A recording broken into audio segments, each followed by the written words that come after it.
Buku bicara itu ada seninya part 6. Negosiasi untuk mencapai keinginan. Negosiasi adalah proses perundingan oleh dua orang atau lebih untuk mencapai kesepakatan yang sesuai. Negosiasi cenderung berhubungan erat dengan mengalah.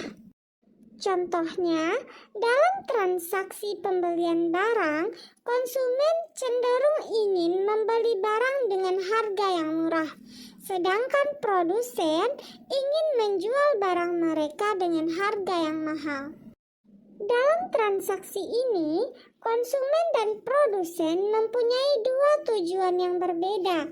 Oleh sebab itu, salah satu dari mereka harus mampu memberikan nilai lebih dari transaksi tersebut, sehingga tidak ada pihak yang merasa dirugikan.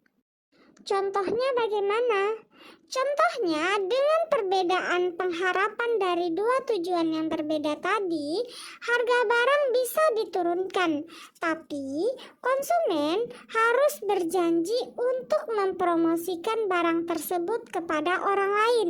Sehingga dengan menurunkan harga barang, produsen tidak merasa dia mempunyai kerugian, karena ketika konsumen mempromosikan barang tersebut, ia bisa memperoleh laba yang lebih tinggi. Untuk lebih mudah, Anda bisa memperhatikan 5 trik negosiasi. Yang pertama, selangkah lebih maju. Maksudnya, bagaimanapun kondisinya, posisikan diri Anda dan lawan bicara Anda setara dan bermartabatlah dalam negosiasi yang Anda lakukan. Maksudnya bagaimana? Ketika Anda melakukan negosiasi, bersikaplah seakan-akan ketika negosiasi yang dilakukan itu tidak berhasil, maka penolakan tersebut tidak akan merugikan Anda. Yang kedua, mengulur waktu. Dalam membuat keputusan, terkadang mengulur waktu bisa menguntungkan Anda. Karena lawan bicara Anda akan cenderung menunggu keputusan yang akan Anda berikan. Ketika Anda melakukan penguluran waktu, maka tak jarang mereka akhirnya mengalah untuk mendapatkan jawaban Anda sesegera mungkin. Tapi dalam konteks ini, Anda harus pintar melihat situasi, karena trik ini tak efektif untuk semua keadaan. Nomor 3, high and low. Dalam negosiasi, tentu Anda memiliki keinginan tertentu. Ketika Anda menawarkan tujuan Anda, maka cobalah untuk menaikkannya dari yang Anda harapkan. Misalnya, Anda membeli barang dengan harga yang Anda harapkan adalah Rp50.000, maka tawar dulu dengan harga Rp40.000. Dan nanti dalam proses negosiasi, naikkan perlahan hingga angka yang Anda harapkan, yaitu angka Rp50.000. Dan jika misalnya Anda dapat memperoleh hasil negosiasi di Rp45.000, maka Anda mempunyai keuntungan yang lebih besar. Nomor 4, bukan seorang keyman. Dalam negosiasi, bersikaplah seolah Anda tak memiliki kendala atas pengambilan keputusan. Anda harus memposisikan diri sebagai orang yang ditunjuk untuk memberikan atau melakukan negosiasi saja. Namun untuk keputusan negosiasi, Anda bergantung kepada orang lain. Dalam hal ini, maka Anda akan mempunyai waktu untuk mengulur dari keputusan yang Anda berikan.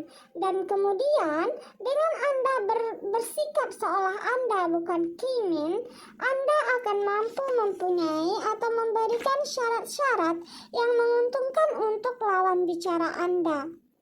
Yang kelima, berpikir positif.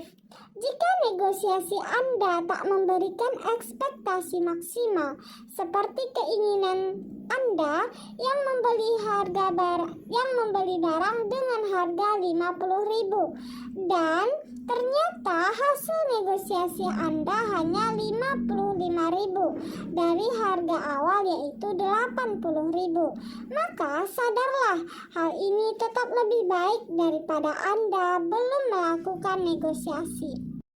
Kita masuk ke poin kedua, yaitu dasar dari perdebatan, yaitu dengarkan. Perdebatan dan percekcokan adalah dua hal yang kadang terjadi secara bersamaan. Namun, perbedaan antara perdebatan dan percekcokan terdapat pada cara menyampaikan pendapat dan juga hasil dari perundingan tersebut.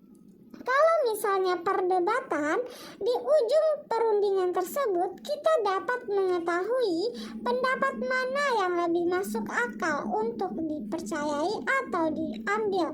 Nah, kemudian kalau percekcokan hanya sekedar perselisihan perdebatan yang tiada batas, sehingga kita tidak dapat mengetahui mana pendapat yang lebih masuk akal dari dua argumen tersebut.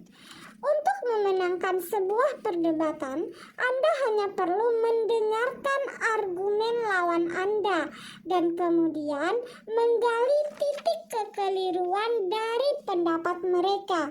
Sehingga ketika Anda menemukan titik kekeliruan itu, maka Anda bisa memasukkan argumen Anda di dalamnya. Ingat, argumen yang Anda sampaikan harus masuk akal. Berikut teknik mendengarkan. Yang pertama, respon dengan menganggukkan kepala dan respon kecil.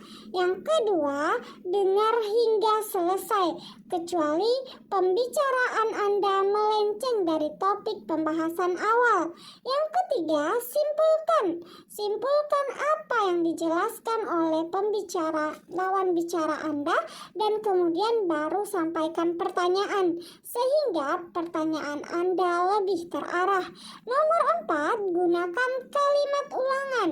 Maksudnya, ketika Anda ingin memberikan reaksi dari apa yang disampaikan oleh lawan bicara Anda, maka gunakanlah kalimat yang pernah dilakukan oleh lawan bicara Anda.